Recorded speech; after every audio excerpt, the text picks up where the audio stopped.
Olá, sejam bem-vindos. Estamos em mais uma edição do programa Palavras Consoladoras, pelo canal do YouTube, que tratará dos conteúdos da doutrina espírita, baseados no Evangelho de Jesus, seus exemplos e seus ensinos. Durante 15 minutos estaremos em sua companhia.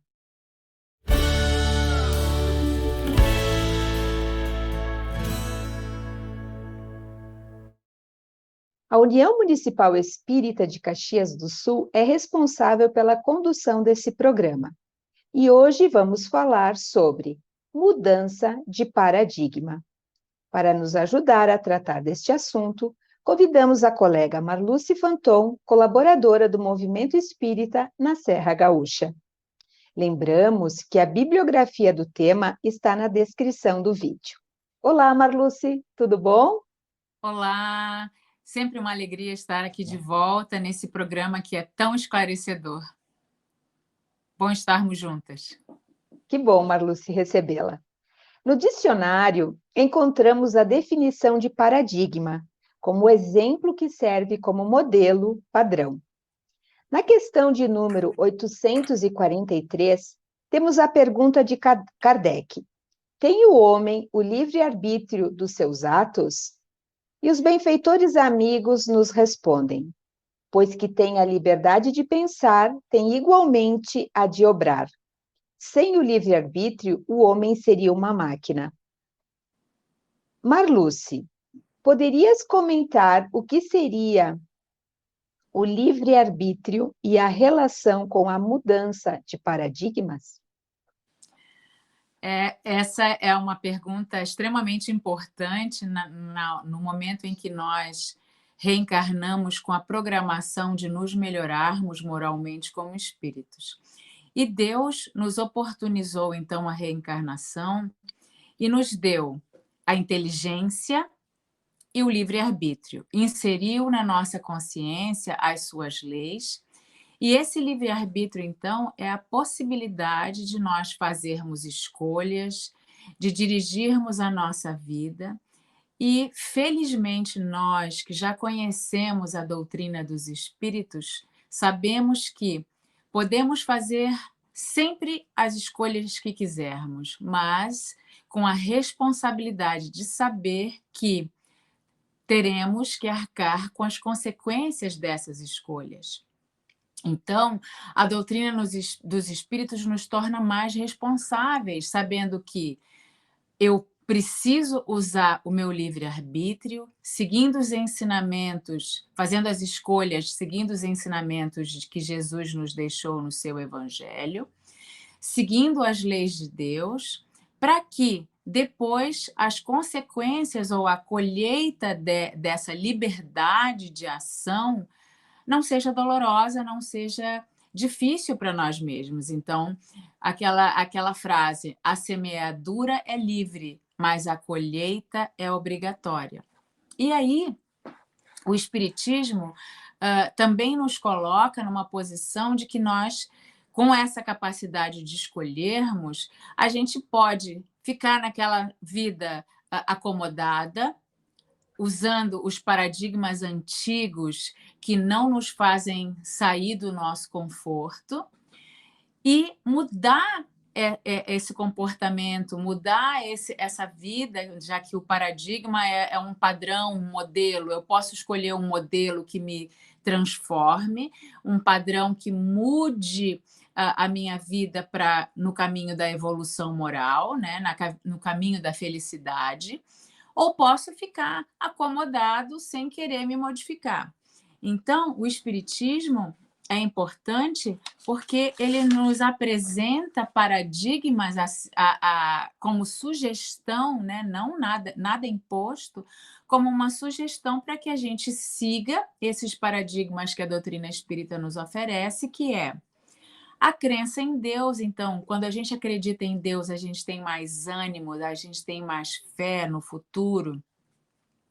A crença da imortalidade da alma, então nós não estamos aqui só agora, nós temos várias e várias encarnações e em cada uma delas eu aproveito para me melhorar um pouco mais até chegar um momento em que eu alcançarei a angelitude. A crença, o paradigma da crença na comunicabilidade dos espíritos, ou seja, nós nos comunicamos, nós temos a possibilidade de perceber os bons espíritos, o nosso anjo da guarda nos auxiliando. Claro que podemos fazer sintonias inferiores e termos más influências e sofrermos da obsessão. A gente tem a crença na reencarnação, na possibilidade dessa escola da vida que Deus nos oportuniza, que nos dá todas as condições para que nós nos melhoremos e evoluamos na sociedade, no nosso núcleo familiar. A crença da justiça divina, que nada nos acontece por acaso, nada nos acontece como um castigo, nada nos acontece sem a permissão desse Deus infinitamente justo e bom. E a crença magnífica de ter o Evangelho do Mestre querido nos orientando, nos auxiliando, nos conduzindo, nos mostrando e dando as respostas para que a gente possa mudar esse paradigma do homem velho para o homem novo, do homem que quer se transformar e transformar esse mundo em que vive. É isso aí. Quando nós falamos, então, nesses 6 paradigmas que a doutrina espírita nos esclarece, então, a crença em Deus, na imortalidade da alma, na comunicabilidade dos espíritos, na reencarnação, na justiça divina, no Evangelho de Jesus, Marluce, isso faz muita diferença na nossa vida, não faz? Isso faz toda a diferença.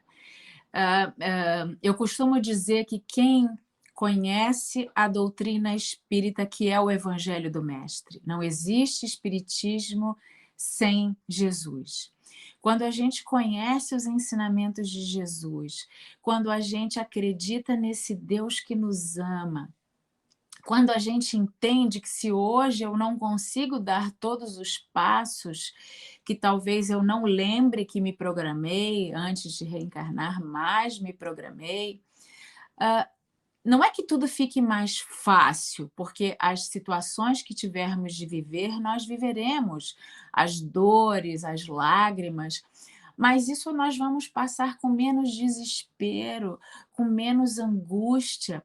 Nós teremos a prece como ferramenta que nos faz sermos fortes diante da dor. Então, nesse planeta que está tão desequilibrado, nesse planeta que está tão cheio de imperfeições, nós que pudermos usar esses paradigmas, em primeiro lugar, para mudar a nós mesmos. A gente não pode querer que esses paradigmas mudem o outro. A partir do momento que eles nos transformam e nos transformam num ser mais fraterno, mais bondoso, mais resiliente, mais confiante no amor de Deus, os outros me enxergam diferente. Os outros enxergam que mesmo na dor eu me sinto feliz. Mesmo diante de vicissitudes imensas, eu consigo transpor e percorrer o caminho. Então, e nós seremos aquilo que está no Evangelho de Jesus, nós seremos luz na caminhada. E todas aquelas pessoas que estiverem ao nosso redor também podem ser transformadas com os nossos exemplos de fé, de confiança, de ânimo, de coragem, buscando a prece, o Evangelho do Mestre como nosso manual para traçar a nossa existência. Então, se a gente fizer isso, a gente vai transformar o planeta. Claro que talvez eu não vou ser a única andorinha a querer pegar com o biquinho a aguinha lá do lago e querer apagar o incêndio, mas o nosso exemplo, todos juntos, com bons pensamentos, irradiando boas energias, nós podemos sim transformar com essa nossa mudança interior, com essa reforma íntima, né? Usando o nosso livre-arbítrio, mudar esse paradigma e transformar talvez, não de uma hora para outra, mas a gente leva o consolo, leva a palavra a quem sofre, a gente faz mutirões de auxílio ao próximo, aqueles que têm fome, que passam sede e frio, que estão nas marquises nesses dias de inverno, levando consolo, ajudando para que eles possam ser atendidos, auxiliados. E essa mudança funciona como uma onda que vai transformando pouco a pouco, como se fosse uma ola, se nós imaginarmos uma ola, né? Aquele movimento das pessoas nos estádios, e vai transformando mais e mais pessoas, e juntas a gente consegue transformar o planeta. Esse o paradigma espírita veio para modificar o homem, transformá-lo num ser melhor, mais evoluído, mais fraterno, mais bondoso, e assim a gente transformar o orbe.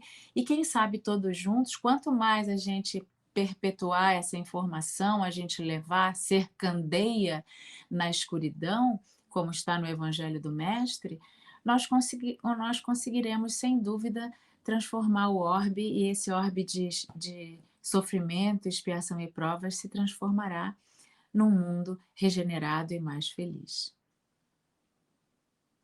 E o segundo paradigma, que seria a imortalidade da alma, que nós não morremos, não é verdade, Marluce? Nós, por ocasião da morte, fale um pouquinho desse segundo paradigma, que é sobre a imortalidade da alma. Nós ainda nos apavoramos muito com a possibilidade do morrer. Se existe uma coisa mais certa, é que um dia morreremos, um dia nos libertaremos, o nosso espírito se liberta desse corpo material que nos pesa, que nos dificulta, mas nós precisamos desse aprendizado na matéria. E a morte é apenas a despedida ou a retirada desse envoltório material que nos permite estarmos aqui nesse mundo da matéria. E aí, quando a gente desencarna, seja por motivos de doença, por motivos traumáticos, seja de que forma for, o nosso espírito permanece vivo, nós somos imortais a partir do momento que somos criados. Claro que quando morre um ente querido, nós vamos sofrer, vamos ter saudade, mas nós temos a certeza que o retorno à pátria espiritual continua esse aprendizado, e que é como se fosse uma mudança de endereço. Saímos do mundo material, retornamos à pátria espiritual, que é a nossa verdadeira morada, e num outro momento, os outros entes queridos também chegará o tempo em que eles também retornarão à pátria espiritual, e nós vamos nos reunir novamente. Então, com a comunicabilidade dos espíritos, através ou de psicofonia ou de psicografia, nós temos relatos que mães se encontram com os filhos, pais vêm buscar seus filhos já na vida, na fase da idade avançada já, e retomam o contato com seus entes queridos. Então, claro que para nós ainda temos a dificuldade de perceber o mundo espiritual, porque como somos matéria, essa interface ainda é um pouco mais difícil, mas com essa certeza que a doutrina espírita nos dá, nós encaramos a morte de uma outra faceta. Claro que com dor, nós vamos nos proteger, cuidar do nosso corpo para que a morte demore o tempo que precise durar, para a gente ter mais tempo para evoluir no mundo material, para aprendermos mais a amar e sermos fraternos. Então, a partir do momento que a gente entende isso, da imortalidade da alma, o viver aqui no mundo material também fica mais fácil. Então, nós queremos agradecer a Marluce pela participação no programa, e as tuas considerações finais, Marluce, por gentileza. Sem dúvida, esse nosso tempo é muito exíguo. Nós falaremos muitos e mais minutos ainda, mas que os ouvintes continuem acompanhando o programa da UME, nesse programa do YouTube Palavras Consoladoras, e nós poderemos cada vez mais entender essa doutrina de Jesus, essa doutrina cristã, essa doutrina espírita que tanto nos auxilia. Muito feliz de estar junto com você, Karina, e uma boa noite, esperando que nos encontremos em breve. Nos despedimos, desejando que as bênçãos do Senhor permaneçam em todos os corações.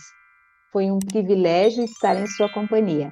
Até o próximo encontro. Se você gostou, curta, comenta e compartilhe.